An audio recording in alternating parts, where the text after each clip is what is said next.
미래목회 포럼 대표 서강교회 이상대 목사입니다. 오늘 미래목회 포럼은 대선과 기독교에 대한 70분 토론회를 계획하면서 저는 미래목회 포럼 대표로서 시작을 선포하겠습니다. 그 유명한 허드슨 테일러는 하나님의 방법은 사람이다 라고 하는 말을 했습니다. 우리는 이제 27일 후가 되면 대한민국 20대 대통령을 뽑습니다. 기도하는 마음으로 경건하고 그리고 엄숙하게 대한민국의 찬란히 역사를 꽃피울 수 있는 분을 선출해야 된다라고 하는 굉장히 큰 과제를 안고 있습니다. 한간에 또 도는 이야기가 있습니다. 이번에 대통령을 뽑을 만한 사람이 없다라고 하는 말입니다. 그러나 내가 투표하지 않게 되어지면 더 나쁜 사람이 대통령이 된다라고 하는 말이 있습니다. 선거는 우리의 국민의 권리이며 동시에 의무이기도 합니다. 오늘 우리 미래목회 포럼에서 70분 토론을 하면서 귀한 분들을 4분 모셨는데요. 국민혁명당 대통령 후보인 우리 고영일 변호사님을 모셨고요. 더불어민주당 김진표 국회의원님, 또 국민의힘 황교안 전 국무총리님, 더불어민주당 김혜재 국회의원님입니다. 이분들 다 유명하신 분들에서 다 아시겠습니다만은 대한민국을 이끌어가는 참 리더들이십니다. 바쁜 와중에 시간을 내어서 패널로 참여해 주신 4분께 깊은 감사의 말씀을 드리겠습니다. 오늘 토론은 교회 최대 관심사인 차별금지법, 종교지원 형편성, 코로나19 방역과 교회, 그리고 선거법에 대하여 여러 기독교 방송 매체들을 통하여 생방송으로 진행되기 때문에 참여하신 패널들이 당 정책 이야기를 들으면서 잘 비교해 보게 되어지면 대통령 후보 중 한 명을 선택하는데 큰 도움이 될 것이다 라고 확신을 합니다. 바라기는 이번 대선이 축복을 부르는 선거, 행복을 더하는 선거, 민주주의 꽃을 더 피우는 선거, 특별히 하나님께 영광을 돌릴 수 있는 선거가 되기를 간절히 소망합니다. 지금까지 매 순간마다 함께 해주신 우리 미래목회 포럼 회원 여러분, 그리고 오늘 취재하기 위해서 많이들 참석해 주신 기자 여러분에게 깊은 감사를 드립니다. 감사합니다.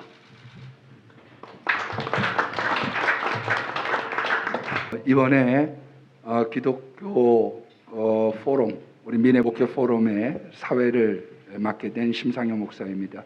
귀한 분들과 함께 70분, 지금으로부터 이제 한 60분 정도 진행을 하려고 합니다. 예, 더불어민주당 김혜재 국회의원입니다. 만나 뵙게 돼서 반갑습니다. 오늘 저는 포괄적 차별금지법에 대한 주제 발표를 하도록 하겠습니다. 잘 아시겠지만은 국가는 차별을 없애기 위해 혼신의 노력을 다 해야 하고 모든 국민들의 인권은 반드시 존중받아야 합니다. 우리나라는 현재 20개의 개별적 차별금지법이 제정돼 있습니다. 이러한 상황에서 인권위의 권한, 그다음에 특정 집단의 권리를 과도하게 보장하는 이 포괄적 차별금지법이 과잉입법이다라고 하는 비판적 시각이 만만치가 않습니다. 또 이 포괄적 차별금지법의 어떤 구체적 사유나 거기에 대한 구제 방법, 이런 부분들, 영역 이런 부분에 대해서 종교계는 물론이고 교육계나 재계에서도 강력한 반대 의견이 존재하고 있습니다. 따라서 이 포괄적 차별금지법 논란이 제기될 때마다 사회적으로 극심한 대립과 갈등이 지금 심화되고 역차별에 대한 우려가 큰 것이 사실입니다. 특히 기독교에서는 하나님의 창조 질서에 역행하고 또 선교 활동에 막대한 지장을 줄 수 있다고 하는 점에서 우려가 큽니다. 그래서 반드시 이 포괄적 차별금지법 문제는 대중적 공론화를 통해서 사회적 합의가 반드시 필요하고 이 부분에 대한 정치권의 책임이 막중하다고 생각을 합니다. 차별금지법 제정 관련해서 지금까지 진행 상황을 간략하게 좀 말씀을 드리겠습니다. 2007년도에 포괄적 차별금지법이 우리 정부 입법으로 발의가 됐습니다. 그렇지만은 이 부분이 19대 국회까지 7번 정도 법안이 발의가 되고 합의가 시도가 됐는데 이게 국민적 공감대를 얻지 못했고요. 특히 19대 국회에서는 김한길 의원님하고 최원식 의원 등 57분의 국회의원님들이 발의를 했는데 기독교계의 강력한 반발 때문에 사실 발의자들이 철회하기까지 이르렀습니다. 이번 21대 국회에서는 2020년 6월 29일에 정의당 장혜영 의원이 대표 발의를 했고요. 작년에 우리 민주당의 이상민 의원, 박주민 의원 그리고 권인숙 의원이 기존의 법안하고 좀 대동소이한 내용으로 평등법을 발의해서 지금 법사위에 계류 중에 있습니다. 정의당하고 일부 민주당 의원들의 재정 움직임이 있지만은 성적 지향하고 성별 정체성 등 그 차별 그 사유하고 영역, 그 다음에 형사처벌을 포함한 구제 방법 등 세부 내용에 대해서 논란이 크고 아직 사회적 합의가 이루어지지 않고 있다 이렇게 말씀을 드리겠습니다. 당별로 보면은 정의당에서는 포괄적 차별금지법을 당론으로 채택해서 추진을 하고 있습니다만은 우리 민주당과 국민의힘에서는 당론 채택이나 이런 부분들이 없고요. 이번 대선에 출마하시는 후보님들도 보면은 심상정 정의당 후보님을 제외한 다른 후보님들은 이 부분에 대해서 원론적으로 모든 사람은 평등하게 대우받아야 되고 차별 없어야 한다. 이 부분에 대해서는 동의를 하지만은 포괄적 차별금지법 제정 부분에 대해서는 신중해야 되고 사회적 합의가 반드시 필요하다. 이 부분에 대해서는 일치한 그런 신중한 입장을 보이고 있습니다. 저도 21대 국회의원에 당선된 이후에 이 법에 관심을 갖고 1년 반 이상을 포괄적 차별금지법의 공론화 부분을 위해서 신경을 많이 써왔습니다. 작년 11월 17일 날 공청회를 개최를 해서 포괄적 차별금지법에 대한 토론회나 이런 거를 보면 주로 찬성하는 것들은 일부 제정을 시도하시는 그런 분들, 그런 그룹들에 의해서 여러 차례 진행이 됐는데 정치권 차원에서 이 부분의 문제점을 사실상 지적하는 그런 토론회는 특히 우리 민주당에서는 거의 이루어지지를 않아서 민주당 의원으로서 이 부분에 대한 토론회 개최를 했고요. 이 토론회를 통해서 헌법상 보장된 국민의 기본권을 충분히 보호하면서도 이런 소수자들의 인권을 어떻게 보호해야 될까? 이 부분에 대한 사회적 합의를 어떻게 이루어야 될지에 대한 부분을 논의를 충분히 했습니다. 제가 토론회를 하고 난 다음 작년 11월 25일 경에는 우리 민주당에서 박완주 정책위의장이 민주당 차원에서 또 양측 입장을 충분히 듣는 토론회를 전개를 해서 앞으로 이 부분에 대한 공론화는 차근차근 진행이 되고 있다. 이렇게 봐도 무방할 것 같습니다. 가장 큰 문제가 이 차별금지법의 주요 쟁점이 뭔지 이 부분인데요.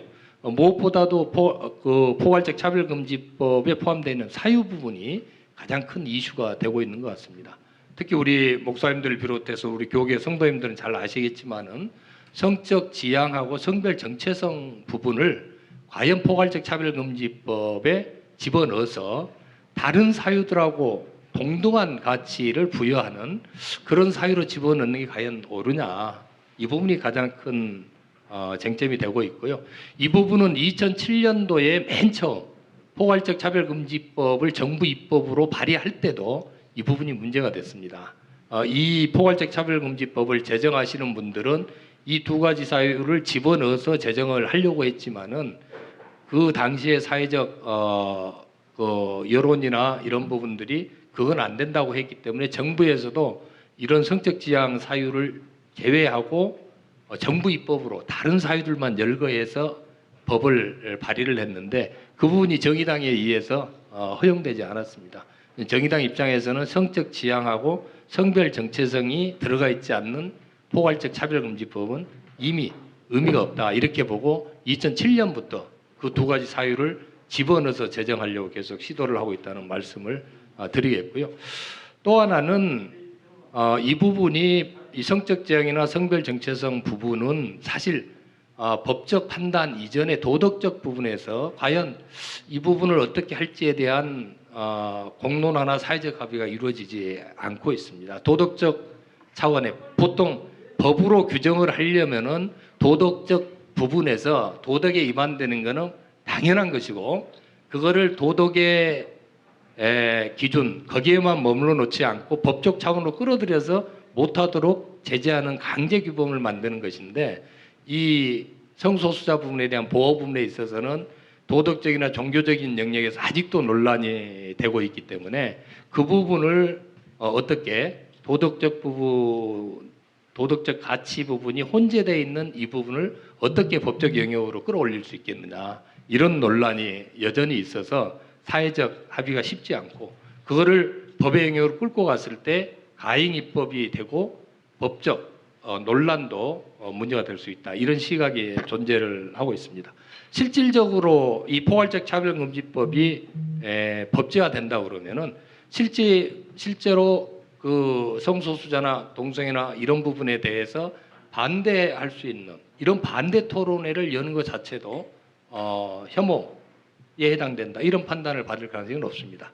실례로 작년에 서울시장 재보궐선거를 할 때 안철수 후보, 금태섭 후보가 토론회를 했었습니다. 그때 금태섭 후보가 안 후보님한테 서울시청 앞에서 키어 축제, 그 광장에서 키어 축제를 하면 시장으로서 거기 참여를 할 거냐 이렇게 질문을 했었는데 안철수 후보가 모든 사람이 동등하게 대우받아야 되고 차별받아서는 안 된다는 건 동의하는데 서울시청 앞 광장에서 키어 축제를 하는 거에 대해서 반대하는 사람들의 의견도 존중받아야 될 거 아니냐 이렇게 답변을 한 적이 있었습니다. 이 부분에 대해서 성소수자 측에서 이게 차별 사유에 해당된다고 인권위원회에 제소를 했었고 인권위원회에서 작년에 판단하기를 그런 발언은 정치인으로서 혐오적 발언, 성소수자에 대한 혐오적 발언에 해당되기 때문에 그런 걸 못하도록 해야 된다는 그런 결정을 내렸습니다.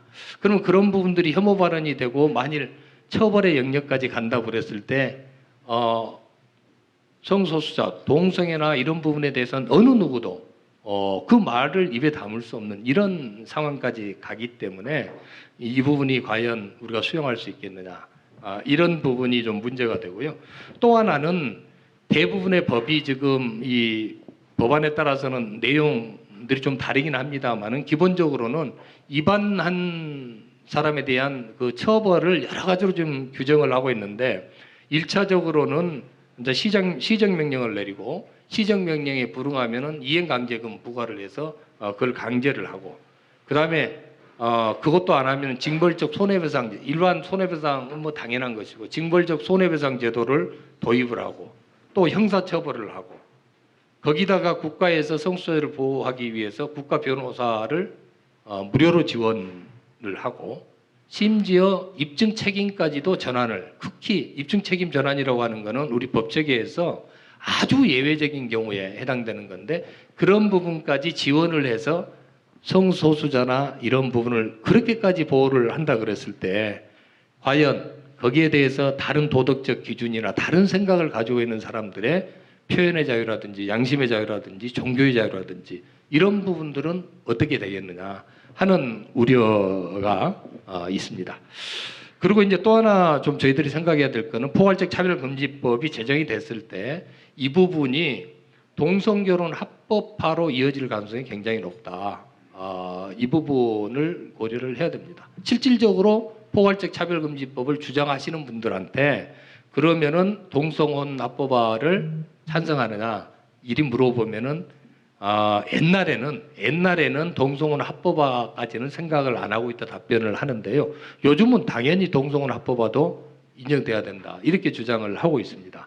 이 외국의 사례를 보면은 보통 포괄적 차별금지법이 제정이 되면은 한 3년 내에 동성혼이 합법화가 됩니다.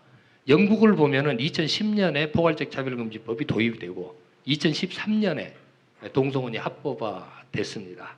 대만을 보면은 2016년에 도입이 되고 2019년 3년 지나서 합법화가 됐습니다. 스위스가 최근에 합법화가 됐는데 2020년에 포괄적 차별금지법 도입하고 2021년에 동성혼을 합법화시켰습니다. 세계적인 추세가 갈수록 포괄적 차별금지법 도입하고 동성혼으로 나가는 기간이 점점 짧아지고 있어서 제가 보기에는 우리나라도 포괄적 차별금지법이 도입이 되면은 바로 동성혼 합법화 부분을 주장하고 나오고 그 부분에 대한 입법화 시도는 바로 일어날 것이다. 이런 생각을 가지고 있고 3년에서 5년 지나면은 그게 현실이 될 것이다. 이렇게 생각을 합니다. 과연 그런데 우리가 동성혼 합법화로까지 나가게 됐을 때 우리 전통적인 가족관이라든지 윤리관 이 부분에 있어서 우리 국민들이 이거를 허용할 수 있겠느냐. 이 부분도 사실 포괄적 차별금지법 제정을 하면서 충분히 좀 고려를 해야 된다. 이런 생각을 하고 있습니다.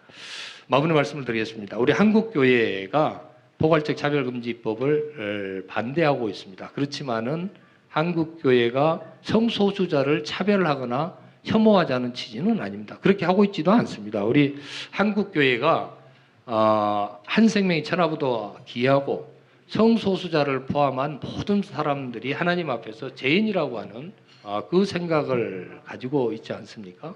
그리고 우리 한국교회는 모든 사람의 사회적 평등이나 인권 보장을 위해서 계속 노력하고 실천해온 전통이 있고요. 1890년부터 우리 한국교회가 여성의 인권, 평등 문제라든지 이런 문제를 또 신분사회에서 평등사회로 전환하는데 가장 중추적인 역할을 지금 해왔습니다. 한글 보급이라든지 그 해왔던 여러 가지들이 우리 기독교의 지대한 영향력 하에서 이루어졌다고 생각을 합니다. 그렇기 때문에 지금 우리 교회가 포괄적 차별금지법에 대해서는 성경에 반하고 하나님의 창조, 섭리, 질서에 반하기 때문에 반대를 하지만은 우리가 고민하는 것은 그러면은 이 부분을 포괄적 차별금지법 제정이라고 하는 이 법제화를 통해서 보호를 하지 않는다면은 그럼 어떤 방법으로 이런 분들을 보듬고 우리가 이분들이 차별이나 혐오를 당하지 않도록 도와야 되는지에 대한 더 큰 과제 앞에 직면해 있다고 생각을 합니다. 저도 이제 뭐 초선 국회의원입니다만은 이 부분에 대한 양측의 시각을 자세히 뭐 알고 있고요. 하여튼 이런 부분들이 사회적 공론화 과정이나 사회적 합의를 통해서 정말 좋은 입법이 마련이 되고 또 우리 한국교회가 더 사회적 약자나 소수자들을 끌어안는 그런 쪽으로 나가게 할 수 있는 방법이 뭘지 고민을 하면서 국회의원들 상대로 이분 충분히 알리고 포괄적 차별금지법이 우리 한국교회에 정말 우려가 되지 않도록 좋은 법이 만들어지더라도 정말 좋은 법이 만들어질 수 있도록 우리 당과 그리고 우리 민주당 의원들과 함께 노력하겠다는 그런 말씀을 드리겠습니다. 감사드리고요. 두 번째로 이제 김진표 의원님께서 종교 지원 형평 정책에 대한 것을 발제해 주시겠습니다. 더불어민주당의 김진표 의원입니다. 우리나라에 기독교가 뿌리 내린 것은 약 130년 정도 됐습니다. 현재 우리 기독교 인구는 우리나라 전체 인구의 가톨릭까지 포함하면 약 25%, 한 4분의 1 정도에 이르고 있습니다. 그 기독교의 선교 과정에서 우리 기독교계가 참 전 세계적으로도 존중을 받는 많은 그 성인들이 선교 과정에서 나왔다는 것은 뭐 제가 말씀 안 드려도 잘 아실 겁니다. 특히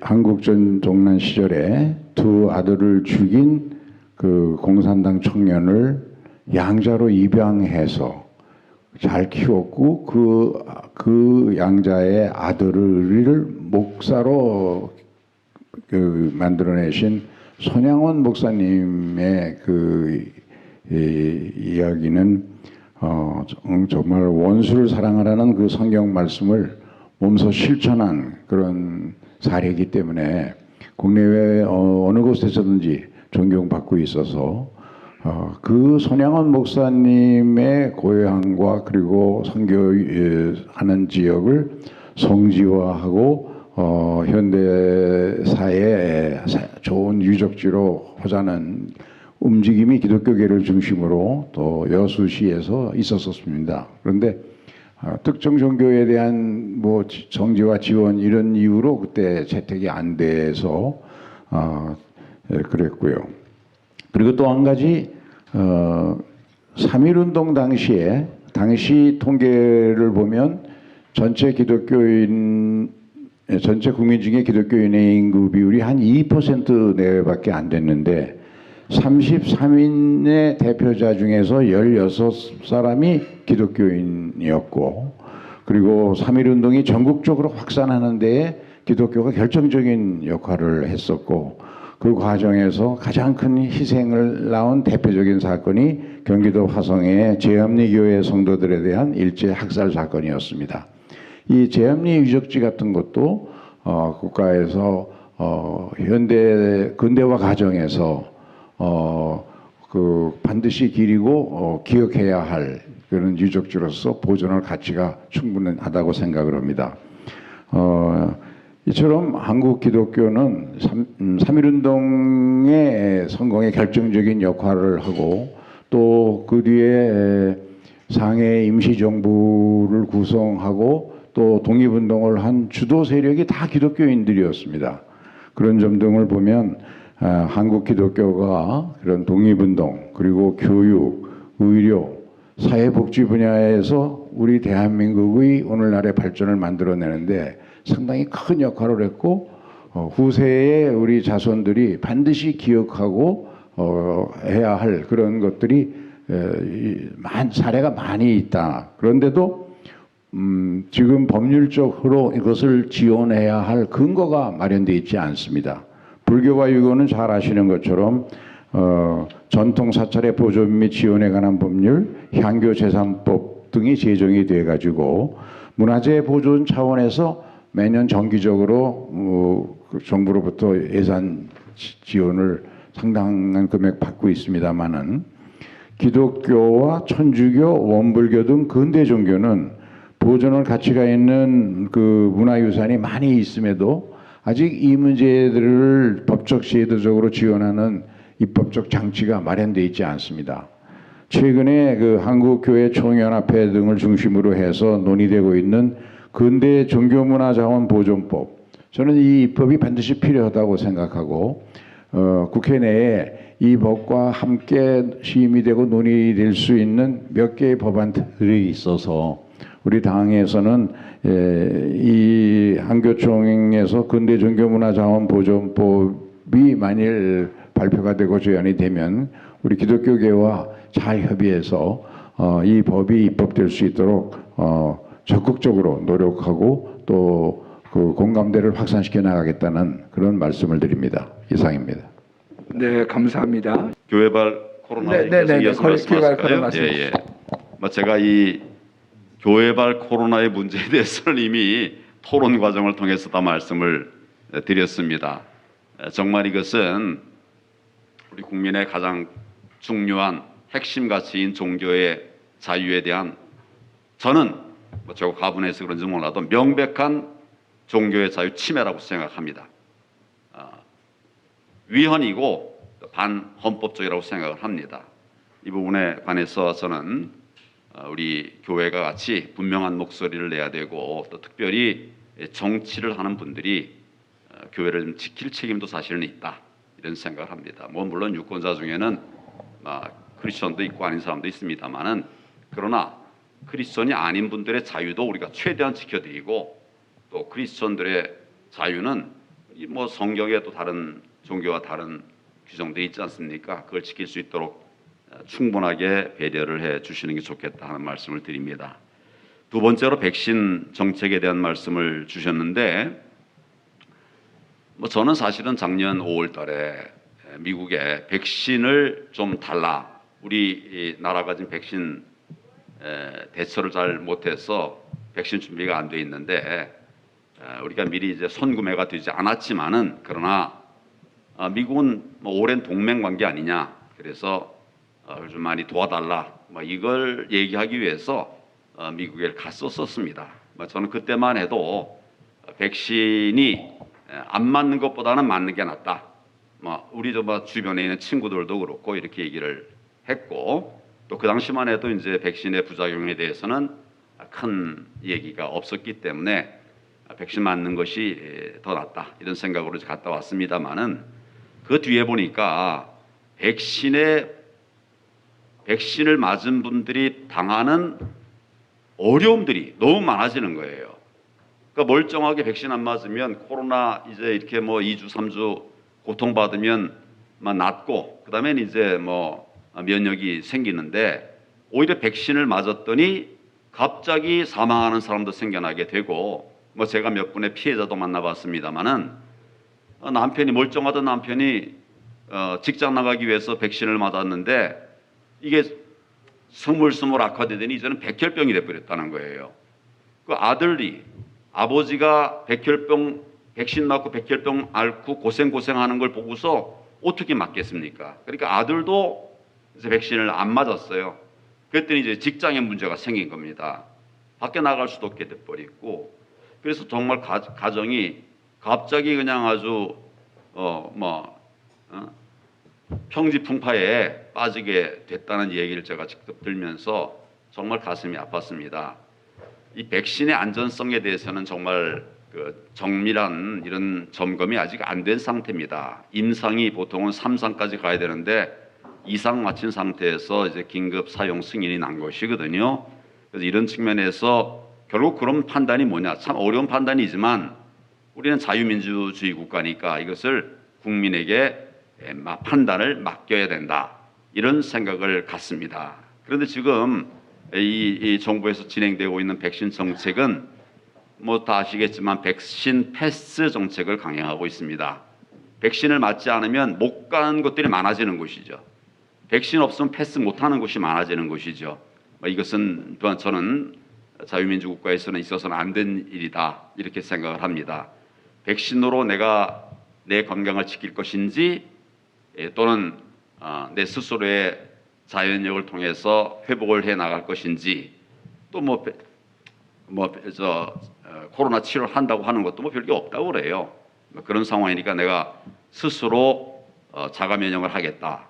뭐 이렇게 하든지 하는 판단은 결국 국민들에게 드려야 되는 것이 아니냐 그런 입장입니다. 그래서 저는 백신 패스는 반대하는데 더더구나 요즘 강제 접종까지 하려고 하고 있어요. 그리고 어린 학생들까지 5살 이상의 어린 아이들에게까지도 백신을 맞히려고 하고 있습니다. 거의 강제적으로 맞춰서 제가 듣기로는 80-90% 이상이 백신을 맞은 것으로 알고 있습니다. 백신 맞은 만큼 또 많은 부작용도 생겨나고 있는 거죠. 이런 정책은 정말 국민 중심의 정책이 아니다. 자유민주주의 정책이 아니다. 라는 생각을 합니다. 그래서 백신 패스도 반대하고 그리고 강제 접종은 더 반대합니다. 특별히 어린 아이들에 대한 백신에 대해서는 반대하고 지금은 정말 백신이 안전한가? 제가 실제로 어떤 의사가 가져와서 보여주는 영상을 봤습니다. 여러분 잘 아시는 이영미인가요? 이영미죠. 이영미 선생님의 그 영상을 제가 직접 봤는데 백신 속에 이 정말 그 당시 표현을 뭐로 해야 될지 모르겠던데 하여튼 벌레들이 왔다 갔다 하는 거예요. 그것도 막 한두 마리도 아니고 엄청나게 많은 숫자가 딱 직접 보이는데 제가 몇 번 확인을 했어요. 이걸 배양을 제대로 잘 한 거냐, 관리를 잘 한 거냐. 아, 저거 의사입니다. 의사인데 어떻게 관리 잘 안 하고 이렇게 말하겠습니까? 이렇게 얘기를 하더라고요. 결국은 백신의 안전성이 아직 확보가 안 돼 있다는 얘기죠. 이런 상황에서는 백신을 강제로 맞춰서는 안 된다. 이런 생각을 가지고 지금 이제 저도 뭐 온라인이나 또 이렇게 기회가 있을 때마다 이런 얘기를 하고 있습니다.